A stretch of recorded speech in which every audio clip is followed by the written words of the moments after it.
I'm Kristen. I'm Andy. Together we're Team Krandy, and this is our life on the road. So today we're here in Montana at a ghost town that I've been led to believe has significant family history for me, and we're gonna go check it out, so stay tuned.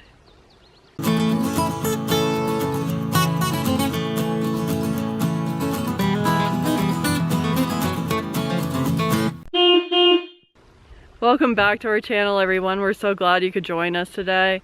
We're in the town of Bannack, which is a ghost town in southwestern Montana.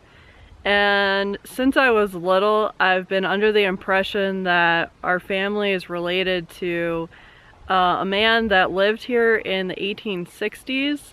And his name was Henry Plummer. He was a prospector, a sheriff, and he was also an outlaw, and we're gonna go check the town out today. He was also hung here in 1864. Bannack epitomizes the tough, primitive towns that sprang up with gold discoveries. Its story also illustrates a century of survival through boom and bust periods associated with resource extraction and technological advances. On July 28, 1862, prospectors John White and Company made a lucky strike, triggering Montana's first major gold rush. Miners, many from Idaho's crowded Salmon River diggings, swarmed over the Continental Divide. By spring of 1863, Bannack had 3,000 inhabitants. The town saw 6 vigilante hangings, including that of its infamous sheriff, Henry Plummer.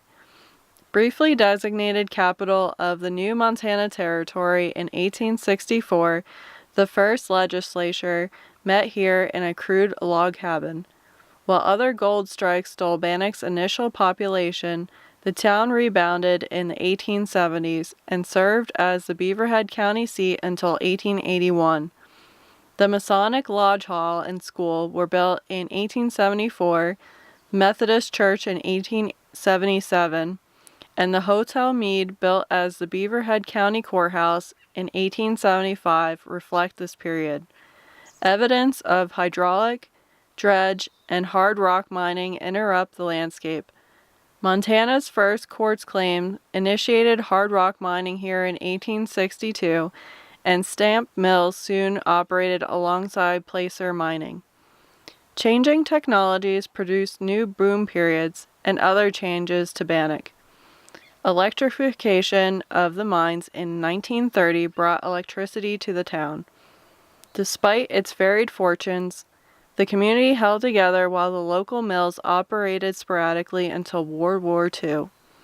The state of Montana acquired most of the town in 1954, and a few residents remained until the early 1970s. Bannack features multi-period buildings spanning the primitive 1860s, urbanized 1870s through 1880s, and early 20th century. In 1961, Bannack earned status as a National Historic Landmark. This store was owned by George Christman, and it was described as being the news bureau, the university, the social settlement of the hamlet, to which intelligent, genial companionship and a wide fireplace gave cheerful welcome. Of course, these audiences were composed wholly of males. It is believed that Henry Plummer had his office in the back of this building, and Dutch John Wagoner was hanged from its rafters. Now, Henry Plummer was who I believe is my relative. He was born in Maine, and his father died when he was a teenager, and he set off for California for the gold fields. He did well in California. He had his own mine, he had a bakery, and he decided he was going to start heading back to Maine, and he ended up in this town, and he became sheriff from 1863 to 1864. He started, allegedly, a band of road agents called they called themselves the Innocents, and they would steal from wagon trains coming from nearby towns, and they would steal the supplies and gold and money from the trains, and that's why he was eventually hung. He was said to have been a party to killing over 100 people, although they couldn't prove how many they actually killed. So we're inside of the Kristen store, and the room that you're looking at on the left is what is believed to have been Henry Plummer's office.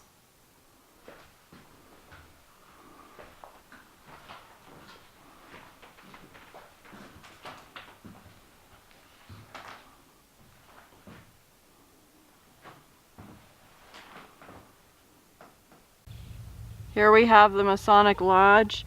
It was built in 1874, and the top floor, the second floor, is the Masonic Lodge, and the bottom floor is the schoolhouse.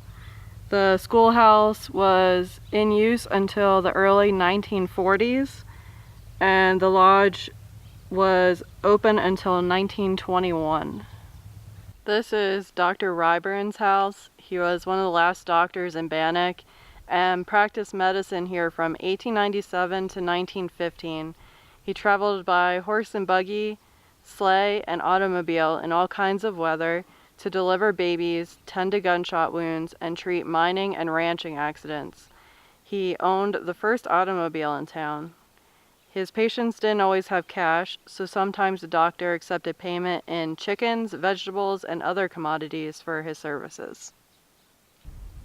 Built in 1862, this large two-story building was known as the Montana Hotel. When the Gibsons acquired the building in 1890, they continued to use it as a rooming house. The smaller building on the left was the Gibson family home. As sometime earlier, it served as a blacksmith shop, which is indicated by the brand still visible on the interior wall. This building ended up being the Ovett store. Like many buildings in Bannack, they served different purposes over the years. We know it was a boarding house, brown bakery, and a saloon before Mabel Ovett purchased it. She was born on January 15th, 1896.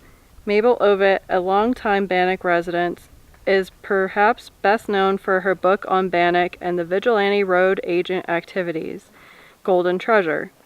Mabel was well known in the area and was considered to be somewhat eccentric. Besides being an author, she operated one of the last businesses in Bannack, a second-hand store where she sold a few grocery items as well. Mabel also had a mine above Bannack where she would spend time looking for the elusive motherlode. According to a former park manager, on August 2nd, 1968, while en route to her mine, Mabel met with an unfortunate accident. While opening a gate, the transmission on her car failed and Mabel was crushed beneath the wheels. Mabel rests in the Bannack Cemetery west of town. Her tombstone reads, "Our Golden Treasure." This house was built by William Rowe in 1866 or 1867. It was the first frame house built in Bannack. William Rowe was one of the first of many to become rich in Bannack. He arrived in 1862, and even though he filed one of the first claims here for gold, his interest turned to a more profitable business of freighting, merchandising, and banking. He and his brother Isaac opened a general store and meat market, and soon after that licensed a banking business to buy gold. He was one of the vigilantes to capture Plummer, Stinson, and Ray the night they were hanged. He later moved to Dillon and was one of the founders of the State Bank in 1899.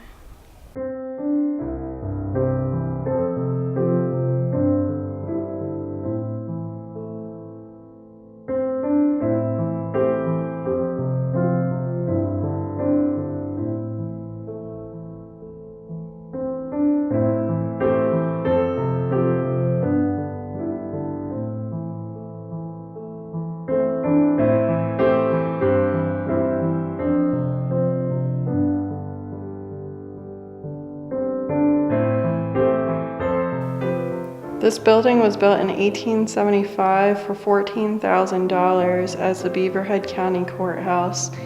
It was displaced as the county seat in 1881. The building remained unused until about 1890 when Dr. John Christian Meade purchased it for $1,250.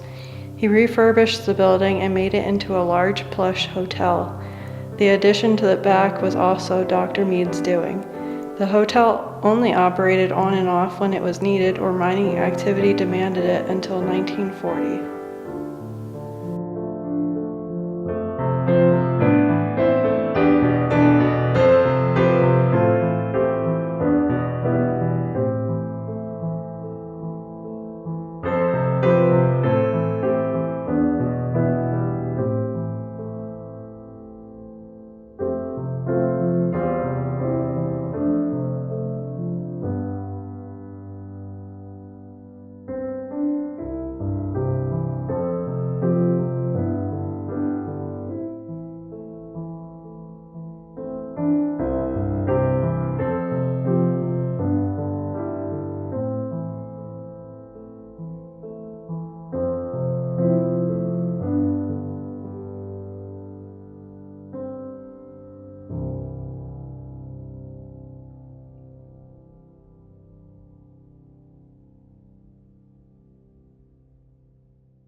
When the gold rush was at its peak, jails were seldom used. Offenders were warned, banished, or hanged.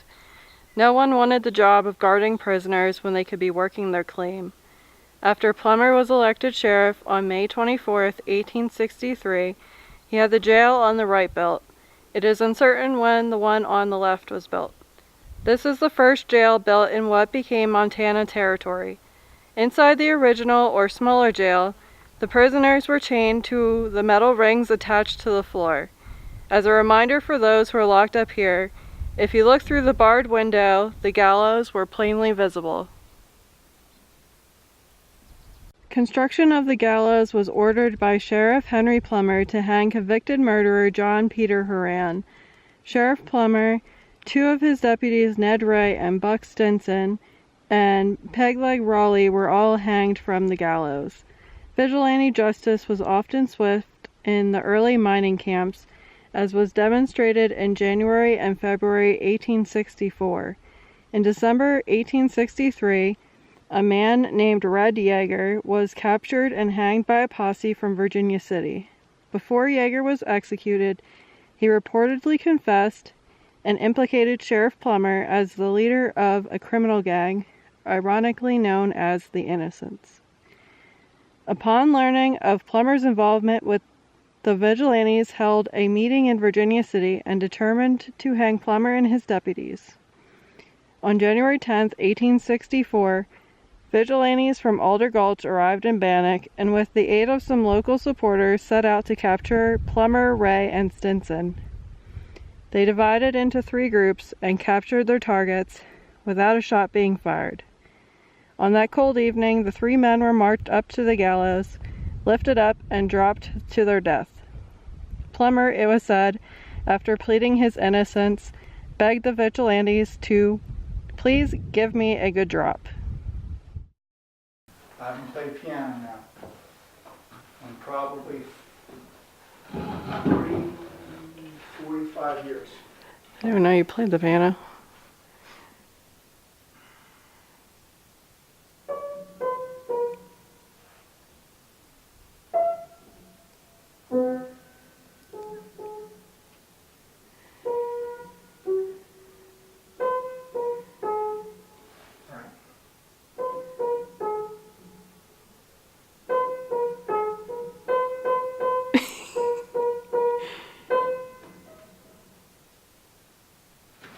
Piano's older than I am. Yeah.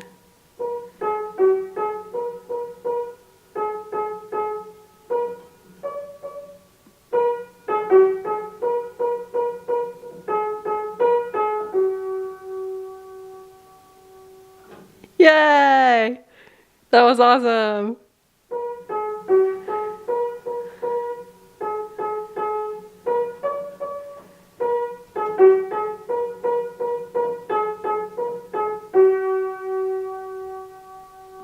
Encore! All right. For my next song,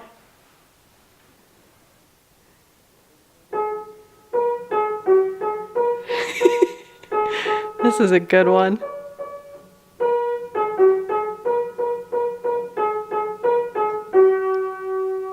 Yeah, the crowd goes wild. I'm self-taught.